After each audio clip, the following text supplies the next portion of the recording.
kita mau mendengarkan firman Tuhan. Yuk kita berdoa. Tuhan Yesus, terima kasih Tuhan atas penyertaan-Mu Tuhan sepanjang ibadah kami. Dan sekarang kami mau mendengarkan firman Tuhan yang dilanjutkan oleh diskusi kelompok Tuhan. Kiranya Tuhan yang hadir di tengah-tengah kami, Tuhan yang persiapkan Tuhan hati kami Tuhan. Berikan hikmat-Mu Tuhan yang daripada Tuhan saja. Tuhan yang tetapkan Tuhan Roh Kudus-Mu Tuhan supaya bisa stay di hati kami masing-masing, supaya apa yang kami dapat, yang kami terima hari ini bisa kami mengerti dan bisa kami renungkan Tuhan, dan juga bisa kami pakai rema itu dalam kehidupan kami sehari-hari. Terima kasih Tuhan Yesus, kami telah berdoa dan mengucap syukur. Amin. Oke teman-teman, kita mau mendengarkan sebagian dari firman Tuhan hari ini. Ada yang tahu hari ini hari apa? Oh, belum ada ya, hari Minggu. Oke, selain hari Minggu kita merayakan apa hari ini? Pentakos. Oke, kakak boleh ditampilkan? Oke, kita merayakan hari Pentakos atau Pentakosta. Pentakosta. Nah, ada yang tahu nggak sih Pentakosta itu apa? Ada? Boleh angkat tangan yang tahu? Tadi banyak yang angkat tangan nih pada saat. Oke, yang di sini. Pencurahan Roh Kudus. Ya, boleh applause sama teman-teman yang udah jawab. Oke, benar ya. Jadi kalau misalnya awalnya Pentakosta itu adalah hari raya panen orang Yahudi. Tetapi sebenarnya dalam bahasa Yunani Pentakos itu artinya 50. Yaitu perayaan yang dirayakan 50 hari setelah Paskah. Kalau misalnya kalian gabut dan pengen tahu ya, hitung aja dari Paskah itu 50 harinya gitu ya. Nah terus kenapa sih ini penting Kak? Karena ini merupakan momen Roh Kudus datang. Momen Roh Kudus datang dan memberi kekuatan kepada para murid-murid, para rasul untuk menjalankan misi mereka atau yang sering disebut sebagai amanat agung. Ada yang tahu amanat agung apa? Jadikan semua bangsa muridku. Nah, makanya di sini semenjak hari raya Pentakosta ini, semenjak turunnya Roh Kudus, itu janji Tuhan digenapi, terus gereja juga lahir dan ada kuasa ilahi. Nah, kita mau baca. Ada yang bawa Alkitab? Pada bawa kan ya? Setiap minggu udah digaungkan, sudah diberitakan ya melalui MC dan sosial media kita bahwa akan ada pembacaan Alkitab setiap minggu. Kita mau, oh ya di grup juga ada gitu kata Kak Beni. Nah, kita mau buka kisah mengenai Pentakosta ini dan kisah mengenai Roh Kudus. Kenapa sih ini penting gitu ya? Untuk dipelajari dari Kisah Para Rasul 2 ayat 1 sampai 8. Acts 2 verse 1 to 8. Bisa? Ada yang gak bawa Alkitab? Adakah yang tidak bawa Alkitab? Atau misalnya Alkitab digital juga gak apa-apa. Kalau memang gak bawa HP bisa join sama temennya. Oke, kita mau baca ganti-gantian. Oke.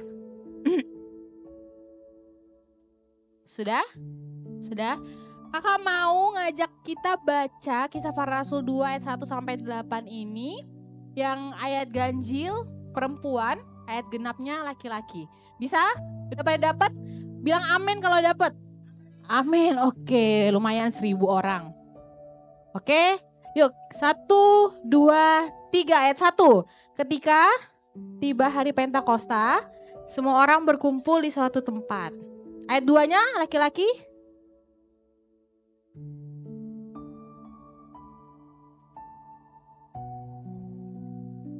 Oke, ayat 3-nya perempuan, dan tampaklah lidah seperti nyala api yang bertebaran dan hinggap pada mereka masing-masing. Ayat 4.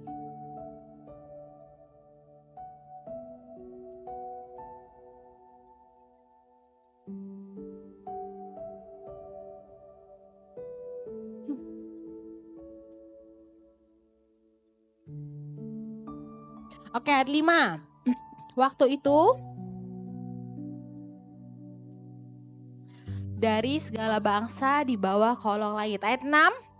Ketika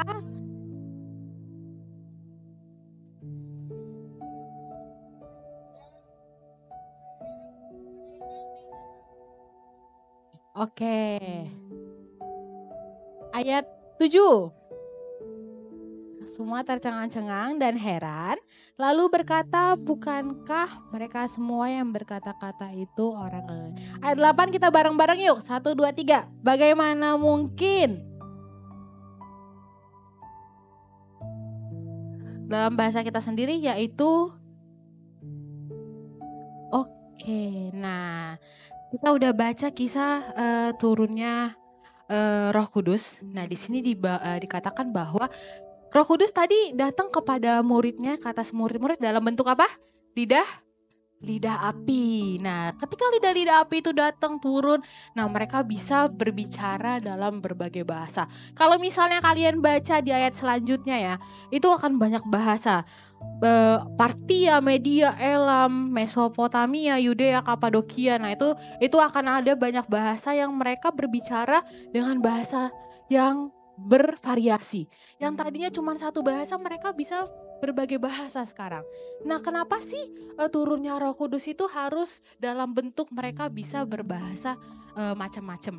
Dan apa aja sih bedanya dari para murid sebelum Roh Kudus datang sama sesudah Roh Kudus datang? Nah, boleh next slide, Kak. Nah, sebelum Roh Kudus datang, para murid itu mereka bersembunyi. Nanti kalau misalnya mau baca di Yohanes 20 ayat 19 ya. Mereka bersembunyi, terus mereka enggan untuk keluar, mereka gak mau kelihatan, mereka gak mau ketahuan kalau misalnya mereka muridnya Tuhan Yesus gitu. Karena mereka takut, Tuhan Yesus tuh udah gak ada, Tuhan Yesus sudah disalib. Mereka gak mau, gak cukup berani untuk menyebarkan dan melanjutkan untuk penyebaran Injil gitu ya. Terus habis itu setelah Roh Kudus datang, jadi ini bagi para murid ini bukan sekedar kejadian yang biasa, bukan sekedar kejadian aneh yang gak ada artinya, tetapi setelah Roh Kudus datang mereka mulai berbicara dengan berbagai bahasa. Mereka mulai bisa menyebarkan firman dengan berbagai bahasa. Makanya tadi pas saat di situ, di tempat itu tadi bukan cuma satu suku, bukan cuma satu kebangsaan, tapi banyak suku. Dan mereka bisa berbicara di berbagai bahasa mereka sehingga gak cuma satu orang yang dapat Injilnya, tapi semua orang bisa dapat Injilnya. Kenapa itu? That's why Holy Spirit, Roh Kudus itu memiliki kekuatan. Dia memiliki kekuatan untuk menyebarkan firman Tuhan. Nah, makanya salah satunya adalah tanda-tanda orang yang murid-murid yang dapat Roh Kudus itu adalah mereka bisa berbicara dalam berbagai bahasa. Kenapa sih Kak harus bahasa? Karena kalau misalnya kita nggak bisa ngerti nih salah satu bahasa, kita bisa komunikasi nggak? Misalnya siapa kamu namanya? Summer bisanya bahasa Chinese, Mandarin. Kakak bisanya bahasa Indonesia. Kakak bisa nggak komunikasi sama Summer? Nggak bisa kan, karena kakak nggak ngerti apa yang mau disampaikan Summer. Summer juga nggak ngerti apa yang mau kakak sampaikan gitu. Nah, maka dari itu kalau nggak ada datangnya Roh Kudus yang pada awal mulanya yang ada pada murid-murid yang menjadikan mereka bisa berbahasa dalam berbagai bahasa yang mungkin dimengerti bagi banyak suku yang ada di sana, belum tentu Injil itu bisa nyampe ke kita. Belum tentu Injil itu bisa kita mengerti. Kalau kita nggak ada Injil, kita nggak ada firman Tuhan yang ada di hidup kita, kita nggak dapat kebenaran itu. Apa artinya? Kita living in darkness. Kita hidup di kegelapan, kita akan binasa. Seperti itu ya. Jadi Roh Kudus itu bukan hanya sekedar hal aneh, bukan hanya sekedar peristiwa yang janggal gitu. Nah, selanjutnya oke. Nah, di sini dibilang bahwa Roh Kudus itu yang memampukan kita untuk menjangkaukan orang-orang untuk menyebarkan firman Tuhan. Jadi nggak ada lagi namanya firman Tuhan itu hanya untuk suku tertentu. Nggak ada yang firman Tuhan itu hanya untuk bahasa tertentu. Di sini karena Roh Kudus itu, makanya firman Tuhan itu, Injil itu adalah untuk all the nations, untuk semua bangsa, untuk semua bahasa. Sekarang itu udah enak ya. Alkitab itu nggak cuman dalam bahasa, kan berapa bahasa awalnya? 3 bahasa ya. Aram, Yunani dan lain. Nah, itu nggak cuman bahasa itu doang. Sekarang Alkitab udah ada bahasa Indonesia, bahasa Inggris. Kalau misalnya kalian kurang fasih bahasa Indonesia, ada yang King James Version atau New English Translation. Atau misalnya kalian yang lebih suka, Kak aku nggak ngerti bahasa Inggris, oke ada yang terjemahan sehari-hari sekarang, ada yang versi Indonesianya. Nah sekarang sangat gampang, bahkan kalian nggak perlu bawa buku lagi, itu udah bisa installed in your handphone, in your mobile phone. Jadi nggak ada alasan lagi untuk kita nggak baca Alkitab di zaman sekarang, karena Injil itu udah sangat mudah didapatkan gitu ya. Jadi teman-teman yang di sini, kenapa kita punya program baca Alkitab juga, karena salah satunya adalah mau menghadirkan Roh Kudus di hati masing-masing. Karena tanpa adanya Roh Kudus, kita nggak bisa menjangkau orang, kita juga nggak bisa menjangkau diri sendiri gitu. Nah yang kedua, Roh Kudus itu dibutuhkan untuk baca, kita sama-sama baca yuk. Yang poin kedua, 1, 2, 3. Is the sound of true wisdom. Nah, di sini yang paling penting. Kita tahu tema bulan ini apa? Wisdom, kebijaksanaan. Nah, Roh Kudus itu akan diam di hati setiap orang yang percaya akan Tuhan Yesus. Tetapi ternyata hati-hati ya. Kadang kita ketika misalnya mau butuh jawaban, kita misalnya dalam pergaulan, dalam kehidupan sehari-hari, terkadang kita memang mendengarkan suara hati, kita kadang mendengarkan pemikiran kita. Tapi gak semua suara hati, gak semua pemikiran kita itu datangnya dari Tuhan. Ada pemikiran kita yang ternyata duniawi. Ada yang berdasarkan pemahaman kita sendiri, pengertian kita sendiri. Padahal akal budi kita itu sifatnya terbatas. Nah, Roh Kudus akan diam di setiap hati orang percaya. Ketika kita memang benar-benar mengenali, oh ini tuh suaranya Tuhan. Bukan hanya mengandalkan suara hati kita yang kita nggak tahu apakah itu benar atau enggak. Jadi caranya mau tahu apakah itu memang suara hati kita itu dari Tuhan atau enggak, ya kita tahu dulu kebenaran firman Tuhan seperti apa. Kita tahu dulu sesuatu yang dari Tuhan itu yang seperti apa sih. Sesuatu yang ditawarkan dunia itu yang seperti apa sih. Nah kita mau belajar selanjutnya gimana sih sebenarnya fungsi Roh Kudus itu dalam kita membuat menentukan apakah ini jawaban dari dunia, apakah ini jawaban dari Tuhan, apakah ini worldly wisdom, apakah ini God's wisdom. Apa sih Kak bedanya yang kata dunia sama yang kata Tuhan? Kalau misalnya wisdom dari dunia itu biasanya, bisa next? Wisdom dari dunia itu biasanya hanya mengandalkan diri sendiri, self-centered. Terus yang kedua itu berpihak pada kepuasan diri sendiri. Terus habis itu sifatnya sementara, nggak sejati, terbatas. Terus habis itu egois. Yang paling penting nggak ada damai-damainya dalam mengerjakannya gitu ya.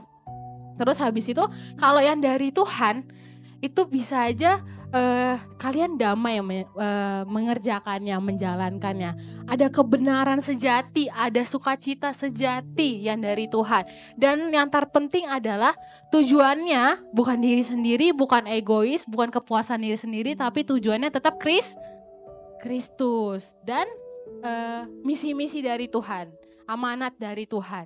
Seperti itu. Jadi kita mau baca sama-sama it is important sampai making decision. Yuk 1, 2, 3. It is important for us to always refer to God's word when making decisions. Nah, hikmat itu, wisdom itu kalian pakai untuk kalian bisa membuat suatu keputusan dalam kehidupan kalian. Dunia memang mungkin menawarkan banyak hal. Menawarkan yang ini tuh kalau kamu gak kayak gini gak keren. Kalau kamu ikut Tuhan sok suci. Terus ada juga yang bilang bahwa kamu tuh gak sempurna. Apa sih kamu tuh kalau misalnya gak langsing, gak cantik gitu. Terus habis itu kalau kamu misalnya gak pinter, kamu bodoh. Kalau misalnya kamu bodoh, kamu gak ada apa-apanya di dunia ini. Banyak hal-hal yang ditawarkan dunia, banyak banget.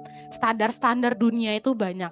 Tapi ketika kita punya Roh Kudus, kita tahu kebenaran firman Tuhan. Kita tahu sebenarnya kebenaran yang sejati itu seperti apa, the absolute truth. Nah, itu yang bisa membuat kita itu tahu kapan kita harus membuat keputusan.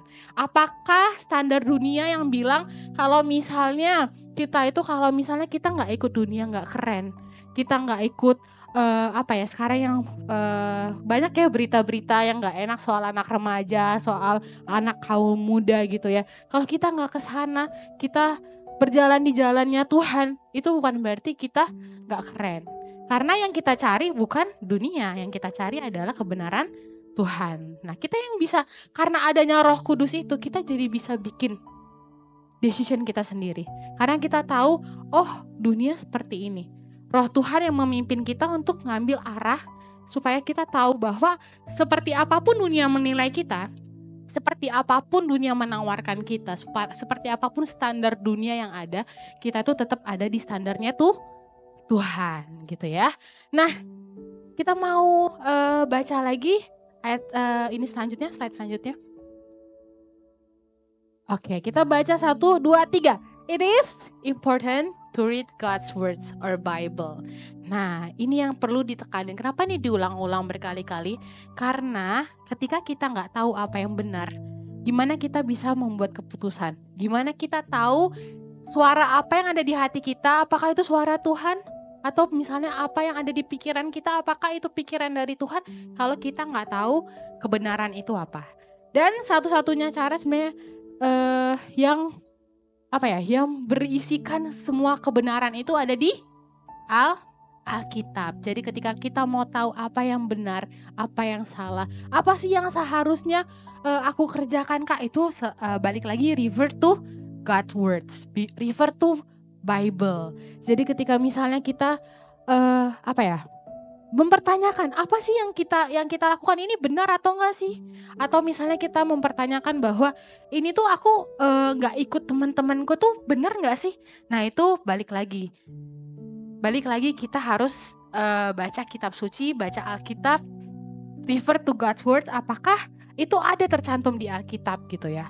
Jadi ketika kita misalnya bergantung pada Roh Kudus, itu secara enggak langsung automatically, kalau misalnya bahasanya ya, itu kita bisa dapat buah roh.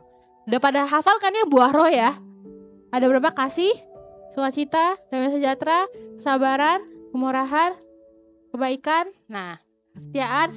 Nah itu ada di Galatia 5, nanti kalian bisa baca di Galatia 5 ayat 22 sampai 23. Nah kita akan, itu automatically, karena buah roh itu bukan suatu sifat, bukan suatu sikap yang bisa diusahakan.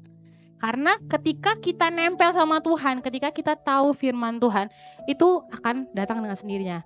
Pernah nggak kita berusaha bikin pohon mangga buah mangga tanpa ada pohon mangga? Nah itu sama kayak kita nggak bisa berbuah itu tanpa kita melekat, tanpa kita tempel sama Tuhan, yang mana Tuhan itu adalah pohonnya gitu. Nah terus dengan kita bergantung sama Roh Kudus, itu ada selalu dorongan untuk hidup benar. Pernah gak kalian misalnya berbuat salah gitu, ada yang mereminder dari hati kalian, ini gak bener loh. Atau ketika kalian berbuat sesuatu yang salah, kalian rasanya jadi gak nyaman gitu. Nah itu bisa jadi tuh suara Roh Kudus yang mengingatkan. Jadi ada dorongan untuk berbuat benar gitu ya. Terus habis itu kita punya keyakinan akan firman Tuhan. Balik lagi dekat sama baca firman Tuhan, kita dapat Roh Kudus yang menetap di hati kita imannya semakin bertumbuh. Terus kita juga punya kemampuan untuk melayani, karena kita udah tahu kebenaran firman Tuhan itu Tuhan itu terlebih dahulu mengasihi kita. That's why kita bisa melayani, kita bisa mengasihi sesama kita, karena tangki cinta kita udah penuh nih sama kasihnya Tuhan. Makanya Roh Kudus itu yang bantu kita. Kadang kalau misalnya teman-teman baca Alkitab gitu ya, kadang gak ngerti. Nah itu minta bantuan Roh Kudus supaya diberikan pengertian. Seperti itu.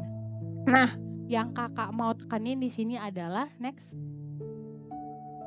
Nah di sini kakak jelasin dikit bahwa ketika kita mau menerima Roh Kudus, kita harus tahu sekarang diri kita harus melakukan refleksi. Sekarang diri kita yang seperti apa? Kita harus tahu yang sebelum-sebelumnya kita seperti apa gitu. Terus kita harus mengambil suatu keputusan. Kita harus making decisions. Kita mau reconnect ke yang lama atau kita mau reconnect ke hidup baru, hidup akan firman Tuhan, hidup akan kebenaran sejati, hidup akan kebenaran firman Tuhan. Nah, setelah kita tahu apa keputusan kita, dan kita harus fokus ke situ.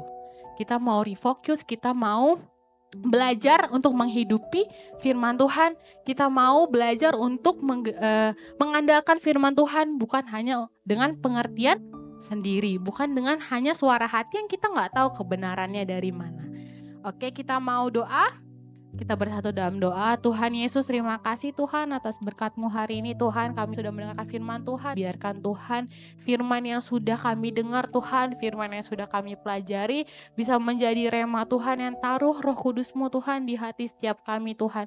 Biarkan Tuhan kami menjadi anak-anak yang takut akan Tuhan, menjadi anak-anak yang semakin serupa dengan Tuhan, menjadi anak-anak yang gak mengikuti standar dunia tapi mengikuti standarnya Tuhan. Terima kasih Bapa, Engkau yang berkuasa bertata selalu sepanjang segala masa. Amin.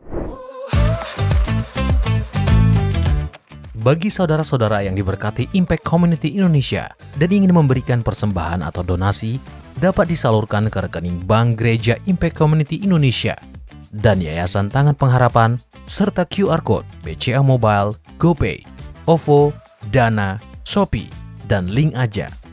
Ibadah Impact Community Indonesia menjadi 5 sesi. Ibadah jam 8 pagi, jam 10, jam 12 siang, jam 3 sore, dan jam 5 sore. Seluruh ibadah berlangsung on-site di Mall of Indonesia, lantai P3, Kelapa Gading, Jakarta Utara. Bagi jemaat yang ingin mengikuti secara online, ibadah live streaming dapat diikuti pada pukul 10 pagi waktu Indonesia Barat di YouTube Impact Community Indonesia. Mari bersama-sama untuk datang dan mengikuti 60 Minute Worship secara on-site setiap Rabu malam pukul 19.30 waktu Indonesia Barat, langsung di Gereja Impact Community Indonesia, Mall of Indonesia lantai P3.